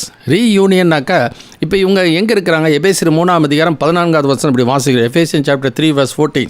இது நிமித்தம் நான் பரலோகத்திலும் பூலோகத்திலும் உள்ள முழு குடும்பத்துக்கும் நாமக்காரனாராகிய நம்முடைய கர்த்தராய் இருக்கிற இயேசு கிறிஸ்துவினுடைய பிதாவை நோக்கி முழங்கால் படியிட்டு. எனவே பரலோகத்திலும் பூலோகத்திலும் உள்ள முழு குடும்பத்துக்கு நாமக்காரனர். எனவே ஒரு குடும்பத்தில் சரீர பிரகாரமாக ஒருவர் நம்மை விட்டு மரித்து நம்மை விட்டு கடந்து போனாலும் அவர்கள் ஆண்டவருக்கோடு இளைப்பாறுதலிலே இருக்கிறார்கள். இது எல்லாம் சேர்ந்து தான் முழு குடும்பம் என்று சொல்லி நாம் பார்க்கிறோம். எபிரேயருக்கு நிருபம் 12ஆம் அதிகாரம் 22வது வசனத்திலிருந்து 24வது வசனம் வரைக்கும் வாசிப்போம். Hebrew chapter 12 verse 22 to 24. நீங்களோ சீயோன் மலையினிடத்திற்கும் ஜீவனுள்ள தேவனுடைய நகரமாகிய பரம எருசலேமின் இடத்திற்கும் 1000-10,000 தேவ தூதர்களிடத்திற்கும் பரலோகத்தில் பேரெழுதியிருக்கிற முதற் பேரானவர்களின் சர்வ சங்கமாகிய சபையினிடத்திற்கும் யாவருக்கும் நியாயாதிபதியாகிய தேவனிடத்திற்கும் பூரணராக்கப்பட்ட நீதிமான்களுடைய ஆவிகளிடத்திற்கும் புது உடன்படிக்கையின் மத்தியஸ்தராகிய இயேசுவின் இடத்திற்கும் ஆபேலனுடைய ரத்தம் பேசினதை பார்க்கிலும் நன்மையானவைகளை பேசுகிற ரத்தமாகிய தெளிக்கப்படும் ரத்தத்தின் இடத்திற்கும் வந்து சேர்ந்தீர்கள். கர்த்தருக்கு மகிமை உண்டாகட்டும். அந்த வசனத்தை வாசிக்க பூரணராக்கப்பட்ட பரிசுத்தவான்கள் என்று சொல்லி நான் பார்க்கிறோம். அப்போ எப்போ பூரணமாகிறார்கள் என்பதை குறித்து நான் பார்க்கும் பொழுது ஒரு காரியம், கொலோசியர் நிருபம் 2ஆம் அதிகாரம் 8, 9, 10 வசனத்தில் இப்படி வாசிக்கிறோம். லௌகீக ஞானத்தினாலும் மாயமான தந்திரத்தினாலும் ஒருவனும் உங்களை கொள்ளை கொண்டு போகாதபடிக்கு எச்சரிக்கையாக இருங்கள். அது மனுஷனுடைய பாரம்பரிய ஞானத்தை உலக வழிபாடுகளையும் பற்றினது அல்லாமல் கிறிஸ்துவை பற்றினது அல்ல. உலக வழிபாடு என்னன்னாக்கா அவன் அதோட மறைச்சிட்டான், அதோட முடிஞ்சிருச்சு அவனுக்கு. சில பேர் வேறு பிறவி எடுப்பான்னு சொல்கிறாங்க, சிலர் ஆத்மா இலைப்பாறுதுன்னு சொல்லுவாங்க. இப்படி ஒவ்வொருத்தரும் ஒவ்வொரு விதமாக விளக்கம் சொல்லுவாங்க. ஆனால் அடுத்த வசனத்தில் நான் வாசிக்கிறோம், அடுத்த 9, 10 வசனத்தில் இப்படி வாசிக்கிறோம். Colossian chapter 2 verse 9 and 10. ஏனென்றால் தேவத்துவத்தின் பரிபூரணமெல்லாம் சரீர பிரகாரமாக அவருக்குள் வாசமாயிருக்கிறது. மேலும் சகல துரைத்தனங்களுக்கும் அதிகாரத்துக்கும் தலைவராயிருக்கிற அவருக்குள், கிறிஸ்துவுக்குள் நீங்கள் பரிபூரணமுள்ளவர்களாய் இருக்கிறீர்கள். பரிபூரணமுள்ளவர்களாய் இருப்பீர்கள் என்று சொல்லல, இருக்கிறீர்கள். அப்போ தேவத்துவத்துடைய பரிபூரணமெல்லாம் கிறிஸ்துவுக்குள் இருக்கிறபடினாலே நாம் மரணம் நம்முடைய வாழ்க்கையை சந்திக்கும் வரைக்கும், கர்த்தருக்குள் நித்திரை அடைகிற வரைக்கும் நான் கிறிஸ்துவுக்குள் இருந்தால் அந்த பூரணத்தை நான் அடைய முடியும். எனவே அது பூரணராகும்படி நான் கடந்து போக வேண்டியது அவசியம், முன்னேற்றம் இருக்க வேண்டியது அவசியம். ஒருவன் எல்லாரும் பாவம் செய்து தெய்வ மகிமையற்றவராய் அவர்கள் இந்த உலகத்தில் பிறக்கிறார்கள். இயேசு ஏற்றுக்கொண்ட பின்னதாக அவர்கள் தேவனுடைய பிள்ளையாக மாறுகிறார்கள், தேவனுடைய ஆவை பெற்றுக்கிறார்கள். இதெல்லாம் நமக்கு ரோமருக்கு நிருபத்தில் வாசிக்கிறோம், அநேக இடங்களிலே வாசிக்கிறோம். இப்போ என்ன பண்ணுறாங்க, இப்போ அவர்கள் இப்போ ஃபெயிலானவன் இப்போ பாஸ் பண்ணிட்டான். 35 மார்க் வாங்கினது மாத்திரமல்ல 100ஐ நோக்கி அவர் நடந்து கொண்டு போகிறார்கள். இந்த 100 மார்க் நோக்கி, அதாவது இயேசுனுடைய நிறைவான வளர்ச்சி நலகு தக்க பூரண புருஷராகும் வரைக்கும் கிறிஸ்துவ வாழ்க்கையிலே முன்னேறிக்கொண்டே போகிறார்கள். அவர்கள் அப்படி முன்னேறிக்கொண்டே போகிற வேளையிலே அவர்கள் மரித்தார்கள் என்றால் கிறிஸ்துவுக்குள் மரிக்கிறார்கள். அப்பொழுது அப்படி கிறிஸ்துவுக்குள் இருந்து கிறிஸ்துவுக்குள் மரித்தால் அவர்கள் பூரணமுள்ளவர்களாக இருக்கிறார்கள். இதுதான் தேவன் செய்கின்ற ஒரு காரியம். அதனால தான் சர்வ சங்கமாகிய சபையினிடத்துக்கு வந்து சேர்ந்தீர்கள் என்று சொல்கிறார். சேர போகிறோம், சியோனுக்கு போகிறோன்றாங்க இன்றைக்கி நிறைய பேர். சியோனுக்கு போகல, சியோனுக்கு வந்து சேர்ந்து விட்டாகி விட்டது. அதுதான் முக்கியம். அதுதான் பவுல் சொல்கிறார், பரலோகத்திலும் பூலோகத்திலும் உள்ள முழு குடும்பத்துக்கும் நாமக்காரனராகிய இயேசு கிறிஸ்து என்று சொல்லி நான் பார்க்கிறோம். ஸோ இந்த நிலைமையில் ஆண்டவர் வந்து வாக்கு பண்ணினார், நான் மறுபடியும் வருவேன் என்று சொல்லி வாக்கு பண்ணினபடினாலே மறுபடியும் அவர் வரப்போகிறார். வரும்போது எப்படி வருவாராம்? ஆரவாரத்தோடும் பிரதான சத்தத்தோடும் தேவ எக்காலத்தோடும் வானத்திலிருந்து இறங்கி வருவார். அப்பொழுது கிறிஸ்துவுக்குள் மரித்தோர் முதலாவது எழுந்திருப்பார்கள், பின்பு உயிரோடு இருக்கிறாம. இது பொதுவாக ரகசிய வருகன்னு சொல்லுவாங்க. இந்த ரகசியங்கிற வார்த்தை அங்கே இல்லவே இல்லை.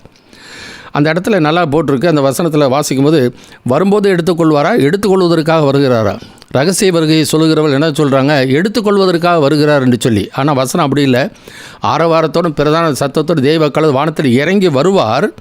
அப்பொழுது கிறிஸ்துவுக்குள் மரித்தவர்கள் முதலாவது எழுந்திருப்பார்கள், பின்பு உயிரோடு இருக்கிறாமல் கர்த்தருக்கு எதிர்கொண்டு போக மேகல் மேல் ஆகாயத்தில் எடுத்துக்கொள்ளப்பட்டு. எனவே அந்த இடத்துல வரும்பொழுது என்று சொல்லி வாசிக்கும்போது பரௌசியா என்கிற வார்த்தை. பரௌசியா என்றால் வெளிப்புறமாக பார்க்கக்கூடிய வண்ணமாய் அவர் வரப்போகிறார். இங்கே மேலே அங்கே இருக்கிறதில்ல. அந்த வசனத்தில் நன்றாக இவ்விதமாய் நாம் ஆகாயத்தில் எடுத்துக்கொள்ளப்பட்டு கர்த்தரோடு கூட இருப்போம். பரலோகம் போவோன்னு அந்த இடத்துல இல்லை. யோவான் 14ஆம் அதிகாரத்தை சொல்லும்பொழுது என் பிதாவின் வீட்டு அநேக வாசஸ்தலங்கள் இருக்கிறது, அப்படி இல்லாதிருந்தால் நான் உங்களுக்கு சொல்லியிருப்பேன். உங்களுக்கென்று பிரத்யேகமாக ஒரு ஸ்தலத்தை ஆயத்த பண்ணின பின்பு நான் வந்து உங்களை என்னோடு கூட சேர்த்து கொள்வேன் என்று சொல்கிறார். அதான் பரலம்பானோ என்று சொல்லப்படுகிற கிரேக்க வார்த்தை. அதே தான் 1 தெசலோனிக்கேயர் 4ஆம் அதிகாரத்தில் இவ்விதமாய் நாம் கர்த்தருடனே கூட இருப்போம். ஆகாயத்தில் எடுத்துக்கொள்ளப்பட்டு கர்த்தருடனே கூட இருப்போம். இதுதான் அந்த வார்த்தை சொல்லப்படுகிறது. எனவே மின்னல் தோன்றி பிரகாசிக்கிறது போலன்னும் போது அங்கேயும் வந்து மத்தேயு 24ஆம் அதிகாரத்தில் பரௌசியா பகிரங்கமாகலாம் வரப்போகிறார். எக்கால சத்தத்தோடு வருவார். அங்கேயும் பகிரங்கமாக தான் வரப்போகிறார். ரகசியமாக வரப்போகிறதுன்னு இல்லை. வருகை ரகசியமாக இருக்குமோ இல்லையா? ரகசிய வருகை என்பது வேதத்தில் இல்லாத ஒரு காரியம். கேட்க நல்லா இருக்குது, நல்ல செய்தியாக தான் இருக்குது. நல்ல செய்தி என்பதற்காக நாம் ஏற்றுக்கொள்ளக்கூடாது. என்ன சொல்லியிருக்கிறாரோ அதை நாம் ஏற்றுக்கொள்ள வேண்டியது அவசியம். அதனால் இருவரும் இனி வரப்போகிற கோபாக்கினைக்கு நீங்களாக்கி ரட்சிக்கிறவருமாய் இயேசு கிறிஸ்து பரலோகத்திலிருந்து வருவதை நீங்கள் எதிர்பார்த்து கொண்டிருக்கிறதை அவர்கள் அறிவிக்கிறார்களே. எனவே உபத்திரங்கள், பாடுகள், கோபாக்கினை வந்தாலும் தேவன் தம்முடைய ஜனத்தை அறிந்திருக்கிறார். அந்த நாட்களிலே 91ஆம் சங்கீதம் சொல்லும்போது சொல்லுவாங்க, உன் பக்கத்தில் 1000 பேரும் உன் வலதுபுறத்தில் 16 பேரும் விழுந்தாலும் அது உன்னை அணுகாதுன்னு சொல்லியிருக்கிறார் இல்லையா? அப்போ உன்னதமான மறையிலும் சர்வருடைய நிலையிலும் இருந்தால் அது அணுகாது. இதை நாம் அறிந்து புரிந்து கொண்டு இருப்போமானால் இந்த விதமான ஒரு தவறான ஒரு நம்பிக்கையோடு நாம் இருக்க மாட்டோம். அந்த நம்பிக்கையிலே உறுதியாக இருக்க வேண்டியது அவசியம். அதனால தான் ரோமர் 5ஆம் அதிகாரத்தில் வாசிக்கும் பொழுது அவர் மூலமாய் நாம் இந்த கிருபையில் பிரவேசிக்க ஸ்லாக்கியத்தை பெற்று தேவ மகிமை அடைவோம் என்கிற நம்பிக்கையினாலே மேன்மை பாராட்டுகிறோம். அது மாத்திரமல்ல, உபத்திரவும் பொறுமை பரீட்சை நம்பிக்கையும் உண்டாக்குறது என்று அறிந்து நான் உபத்திரவத்திலே மேன்மை பாராட்டுகிறோம். ஏன்னா யோவான் 16:33 சொல்கிறார், என்னிடத்தில் சமாதானம் உண்டாகும் பொருட்டை இவையில் உங்களுக்கு சொன்னேன். உலகத்தில் உங்களுக்கு உபத்திரங்கள் உண்டு, ஆனாலும் திடன் கொள்ளுங்கள், உலகத்தை நான் ஜெயித்தேன். இதுதான் வேதத்தில் எல்லா இடத்துலையும் பார்த்தீங்கன்னா ஆதி திருச்சபையில் அப்படி தான். நீ பரிசுத்தாய் பெற்ற அந்த மக்களுடைய வாழ்க்கையில் ஆதி கிறிஸ்தவர்கள் என்ன நடந்தது? 300 வருஷம் அவர்கள் துன்பப்படுத்தப்பட்டார்கள். ஆதி திருச்சபை அப்போஸ்தலர் 8:1-2 வசனம் வாசிக்கும்போது அக்காலத்தில் எருசலேமில் இருந்த சபைக்கு மிகுந்த துன்பம் உண்டாயிற்று என்று சொல்லி நான் பார்க்கிறோம். இன்றைக்கி சொல்லுறாங்க ஒரு வழியாக வந்தால் 7 வழியாக ஓடுவாங்க. அப்படி இல்லை. அதே அப்போஸ்தலர் 11:19-20 வசனத்தை வாசிக்கும் பொழுது சிதறப்பட்டு போனார்கள். பேதுரு தன்னுடைய நிருபத்தில் 1 பேதுரு 1ஆம் அதிகாரத்தில் எழுதும் பொழுது சொல்கிறார், சிதறப்பட்டு இருக்கிற பரிசுத்தவான்களுக்கு எழுதுகிறதாவது. இன்றைக்கி இதை விட்டுட்டு என்ன பண்ணுறாங்க? நற்செய்தி சொல்கிறது போல் ஏவாளுக்கு பிசாசு சொன்னாலே நீங்கள் தேவர்களைப் போல ஆவீர்கள், உங்கள் கண்கள் திறக்கப்படும், நீங்கள் சாவது இல்லை. இந்த மாதிரி நற்செய்தி சொல்லல, சரியான செய்தியை சொல்லணும். இதுதான் ஆண்டவர் எதிர்பார்க்கிற ஒரு காரியம். நோவாவுக்கு அதுதான் நடந்தது. தற்காலத்தில் காணாதவைகள் குறித்து தேவ எச்சரிப்பை பெற்று பயபக்தி உள்ளவனானான். எபிரேயர் 12:28 வாசிக்கிறோம், அசைவில்லாத ராஜ்யத்தை பெறுவலாகிய நாம் பயத்தோடு பக்தியோடு கர்த்தருக்கு பிரியமான ஆராதனை செய்யும்படிக்கு கிருபையை பற்றி கொள்ள வேண்டும். அந்த கிருபையை போக்கடித்து கொண்டால் நம்முடைய தேவன் பட்சிக்கிற அக்கினியாக இருக்கிறார். எனவே ரிட்டர்ன் ஆஃப் கிரைஸ்ட். எனவே அவர் வரும்போது தான் எடுக்கிறார்களே, எடுப்பதற்காக அவர் வரல. அதை முதலாவது நிறைய நாம் புரிந்து கொள்ளுதல் அவசியம். நிறைய பேர் என்ன சொல்கிறாங்க, பிதாவின் நமக்கு வீடு பரலோகத்தில் தானே இருக்குது, அதனால் அங்கே தான் நம்ம கொண்டு போய் வைப்பார், 7 வருஷம் முடிஞ்சதுக்கப்புறம் திரும்ப நம்மளை கூட்டிகிட்டு வருவார். இதெல்லாம் இன்றைக்கி சொல்கிறார். மனவாட்டி ஆனதுக்கு அப்புறம் இங்கே கூட்டிகிட்டு வர போகிறதில்ல. 1000 வருடம் அரசாட்சி ஆனது பின்னதுக்கு தான் மனவாட்டியாக நாம் அங்கீகரிக்கப்பட போகிறோம். அது வரைக்கும் அந்த 1000 வருட அரசாட்சியிலே அவரவள் செய்த கிரிகளுக்கு தக்கதான பலனை ஆண்டவர் அவர்களுக்கு தர இருக்கின்றார். இதை மாதிரி நாம் புரிந்து கொள்ளணும். அப்போ ஆதாமுக்குள் எல்லாரும் மரிக்கிறது போல கிறிஸ்துவுக்குள் எல்லாரும் உயிர்ப்பிக்கப்படுவார்கள். முதற் பலனானவர் கிறிஸ்து, பின்பு அவருடைய வருகையிலே அவருடையவர்கள் உயிர்ப்பிக்கப்படுவார்கள். அப்போ மற்றவர்கள் வெளிப்படுத்தின விசேஷம் 20ஆம் அதிகாரம் 4வது வசனத்திலிருந்து 6வது வசனம் வரைக்கும் வாசிப்போம். அன்றியும் நான் சிங்காசனங்களை கண்டேன், அவைகளின் மேல் உட்கார்ந்தார்கள். நியாயத்தீர்ப்பு கொடுக்கும்படி அவர்களுக்கு அதிகாரம் அளிக்கப்பட்டது. இயேசுவை பற்றிய சாட்சியின் நிமித்தமும் தேவனுடைய வசனத்தின் நிமித்தமும் சிரச்சேதம் பண்ணப்பட்டவர்களுடைய ஆத்துமாக்களையும் மிருகத்தையாவது அதன் சொரூபத்தையாவது வணங்காமலும் தங்கள் நெற்றியிலும் தங்கள் கையிலும் அதன் முத்திரையை தரித்து கொள்ளாமலும் இருந்தவர்களையும் கண்டேன். அவர்கள் உயிர்த்து கிறிஸ்துவுடனே கூட 1000 வருஷம் அரசாண்டார்கள். மரணமடைந்த மற்றவர்கள் அந்த 1000 வருஷம் முடியும் அளவும் உயிரடையவில்லை. இதுவே முதலாவது உயிர்த்தெழுதல். முதலாம் உயிர்த்தெழுதலுக்கு பங்குள்ளவன் பாக்கியவானும் பரிசுத்தவானுமாய் இருக்கிறான். இவர்கள் மேல் 2ஆம் மரணத்திற்கு அதிகாரம் இல்லை. எனவே அங்கே வாசிக்கும் பொழுது, எனவே அந்த 1000 வருடம் அரசாட்சி முடிஞ்சதுக்கு அப்புறம் தான் மரணமடைந்த மற்றவர்கள், காயினிலிருந்து கடைசி வரைக்கும் மற்றவர்கள் உயிர்ப்பிக்கப்படுவார்கள் என்று சொல்லி நாம் பார்க்கிறோம். எனவே எல்லாரும் உயிர்ப்பிக்கப்பட போகிறார்கள். ஆனால் 1000 வருட அரசாட்சிக்கு முன்னதாக ஆண்டவருடைய பகிரங்கமான வருகை பயங்கரமாக இருக்குமே ஒழிய அவருடைய குத்தினவர்கள் யாவரும் அவரை காண்பார்கள். எனவே வருகிற விதம் மின்னலை போல அவர் வருகிறதா இருக்கும், திருடனை போல இருக்கும் என்று சொல்லி வேதத்தில் வாசிக்கிறோம். எனவே பிரசவ வேதனைப்படுகிற ஸ்திரீக்கு வேதனை வருகிறது போல, கற்ப வேதனை வருகிறது போல இருக்கும். இதெல்லாம் 1 தெசலோனிக்கேயர் 5ஆம் அதிகாரத்தில் இவைகள் நடக்கும் காலத்தை சமயத்தை நான் உங்களுக்கு தெரிவிக்க வேண்டியதில்லை. அந்த இரவிலே திருடன் வருகிற வண்ணமாய் வரும். அந்த பிரசவ வேதனை வருகிற ஸ்திரீக்கு எப்படி வருகிறதோ அதை 1 தெசலோனிக்கேயர் 5ஆம் அதிகாரத்தில் சொல்லிக்கொண்டு வருகிறதை நான் பார்க்கிறோம். எனவே 2 தெசலோனிக்கேயர் 2ஆம் அதிகாரம் 1 வசனத்தில் வாசிக்கும்போது கர்த்தருடைய வருகையும் நாம் அவரிடத்தில் சேர்க்கப்படுவதையும் குறித்து என்று சொல்லி நான் பார்க்கிறோம். இவைகள் எல்லாமே 1000 அரசாட்சிக்கு முன்னதாக நடக்கின்ற ஒரு காரியம். எனவே இயேசுக்குள்ளாக யூதன் என்றும் இல்லை, கிரேக்கன் என்றும் இல்லை, அடிமை என்றும் இல்லை, சுயாதீனம் என்றும் இல்லை. யாரெல்லாம் இயேசு ஏற்றுக்கொண்டிருக்கிறார்களோ, கர்த்தரை ஏற்றுக்கொண்டிருக்கிறார்களோ அவரெல்லாம் கிறிஸ்துவுக்குள் இருக்கிறார்கள். கிறிஸ்துவுக்குள் மரிக்கிறவர்களை ஆண்டவர் இந்த கடைசி நாட்களிலே கூட்டி சேர்ப்பார். மரித்தவர்களாக இருந்தால் உயிர் தெளிப்பை சேர்ப்பார். உயிரோடு இருக்கிறவர்களானால் அவர் மறுரூபமாக்கி அவரோடு இணையப் போகிறோம் நாம். 1 கொரிந்தியர் 15ஆம் அதிகாரம் 50வது வசனத்திலிருந்து வாசிப்போம். 1 Corinthians chapter 5 verse 50 onwards. சகோதரரே, நான் சொல்லுகிறது என்னவெனில், மாம்சமும் இரத்தமும் தேவனுடைய ராஜ்யத்தை சுதந்தரிக்க மாட்டாது, அழிவுள்ளது அழியாமையை சுதந்தரிப்பதும் இல்லை. இதோ ஒரு இரகசியத்தை உங்களுக்கு அறிவிக்கிறேன். நாம் எல்லோரும் நித்திரை அடைவதில்லை. ஆகிலும் கடைசி எக்காலம் தொனிக்கும்போது ஒரு நிமிஷத்திலே, ஒரு இமைப்பொழுதிலே நாம் எல்லோரும் மறுரூபமாக்கப்படுவோம். எக்காலம் தொனிக்கும். அப்பொழுது மரித்தோர் அழிவில்லாதவர்களாய் எழுந்திருப்பார்கள். நாமும் மறுரூபமாக்கப்படுவோம். அழிவுள்ளதாகிய இது அழியாமையையும் சாவுக்கேதுவாகிய இது சாவாமையையும் தரித்து கொள்ள வேண்டும். அழிவுள்ளதாகிய இது அழியாமையையும் சாவுக்கேதுவாகிய இது சாவாமையையும் தரித்து கொள்ளும் போது மரணம் ஜெயமாக விழுங்கப்பட்டது என்று எழுதியிருக்கிற வார்த்தை நிறைவேறும். மரணமே உன் கூர் எங்கே? பாதாளமே உன் ஜெயம் எங்கே? மரணத்தின் கூர் பாவம், பாவத்தின் பலன் நியாயப்பிரமாணம். நம்முடைய கர்த்தராகிய இயேசு கிறிஸ்துவினாலே நமக்கு ஜெயம் கொடுக்கிற தேவனுக்கு ஸ்தோத்திரம். ஆகையால் எனக்கு பிரியமான சகோதரரே, கர்த்தருக்குள் நீங்கள் படுகிற பிரயாசம் விருதாவா இராதென்று அறிந்து நீங்கள் உறுதிப்பட்டவர்களாயும் அசையாதவர்களாயும் கர்த்தருடைய கிரியையிலே எப்பொழுதும் பெருகுகிறவர்களாகவும் இருப்பீர்களாக. எனவே கர்த்தருடைய கிரியையிலே எப்பொழுதும் பெருகுகிறவர்களாக இருக்க வேண்டும். இந்த தெசலோனிக்கே சபையார் என்ன பண்ணிட்டாங்க? அப்படியே சொந்த அலுவலை பார்க்காமல் வீண் அலுவல்காரர்களாக இருந்து விட்டார்கள். அப்படி இருக்கக்கூடாது. உயிர்த்தெழுதல் என்ற நம்பிக்கை உண்டு. அப்படியே கர்த்தருக்குள் மரித்தாலும் ஆண்டவர் வருகையில் நம்ம உயிர்ப்பிப்பார். கர்த்தருக்குள் நித்திரை அடைந்தவர்களை முதலாவது உயிர்ப்பிப்பார். பின்பு உயிரோடு இருக்கவர்களை மறுரூபமாக்கப் போகிறார். அதனால் அந்த சம்பவம் நிறைவேறுகிற வரைக்கும் நம்முடைய வாழ்க்கையிலே கர்த்தருக்கென்று நாம் படுகிற பிரயாசம், நம்முடைய வாழ்க்கையில் அவருடைய அன்பிலே நிலைத்திருக்குதலும், பரிசுத்தத்திலே நிலைத்திருக்குதலும், கர்த்தருடைய கிரியையை செய்கிறதிலும், சாட்சியாய் வாழ்கிறதிலும் நாம் தொடர்ந்து நிலைத்திருக்க வேண்டியது அவசியம், வளர வேண்டியது அவசியம். அவருக்குள் நடந்து கொண்டு, அவர் மேல் கட்டப்பட்டுள்ள அவருக்குள் நடந்து கொண்டு சோத்திரத்தோடு அதில் பெருகுவீர்களாக, பூர்ணராகும்படி நாம் கடந்து போவோமாக, கிறிஸ்துவின் நிறைவான வளர்ச்சிக்கு அளவுக்கு தக்க பூர்ண புருஷராகும் வரைக்கும், இதெல்லாம் ஆண்டவர் வருகிற வரைக்கும் நாம் தொடர்ந்து அதை செய்து கொண்டே இருக்க வேண்டியது அவசியம். எப்போ மரிப்போம் என்று தெரியாது. ஆனால் மரிக்கும்போது கிறிஸ்துவுக்குள் நாம் வாழ்ந்து கொண்டு இருப்போமானால் மரணம் மரிக்கும்போது கிறிஸ்துவுக்குள் மரிக்கிற பாக்கியம் நமக்கு கிடைக்கும்.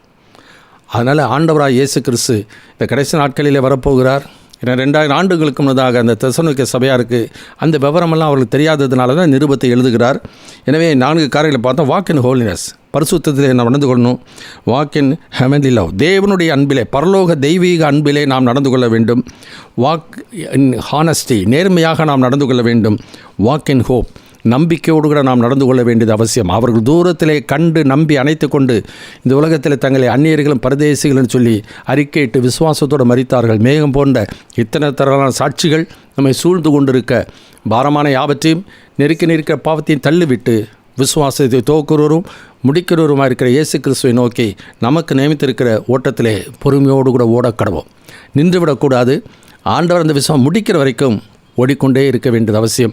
அன்பிலே நிலைத்திருக்க வேண்டியது அவசியம். விசுவாசத்துக்கேற்ற கிரியை இருக்க வேண்டியது அவசியம்.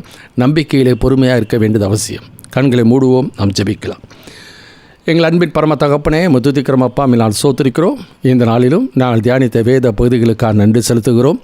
ஆண்டவரே, உண்மையான ஒரு மேன்மையான ஒரு நம்பிக்கை எங்களுக்கு கொடுத்திருக்கிறீர். தேவ மகிமை அடைவோம் என்கிற நம்பிக்கை, நித்திய மகிமைக்கு நீர் எங்களை அழைத்திருக்கிறீர். எனவே அந்த ஒரு ஆசீர்வாதமான அந்த நம்பிக்கையை எங்களுக்கு வாக்கு பண்ணின தெய்வன் நீர் மறுபடியும் வரப்போகிறீர். அந்த நாளை நாங்கள் எதிர்பார்த்து கொண்டு ஆண்டவரே, நாங்கள் இருக்கிற வரைக்கும் நல்ல போராட்டத்தை போராடி ஓட்டத்தை முடிக்கிறவர்களாய் காணப்பட ஆண்டவரே, விசுவாசத்தை காத்து கொண்டு நாங்கள் வாழ உமது அன்பிலே நிலைத்திருந்து வாழ உதவி செய்யும். உம்மை விட்டு விலகாத இருதயத்தை எங்களுக்கு தாரும். இயேசுவின் நாமத்தில் வேண்டி கேட்டுக்கொள்கிறோம் பரமபிதாவே, ஆமென்.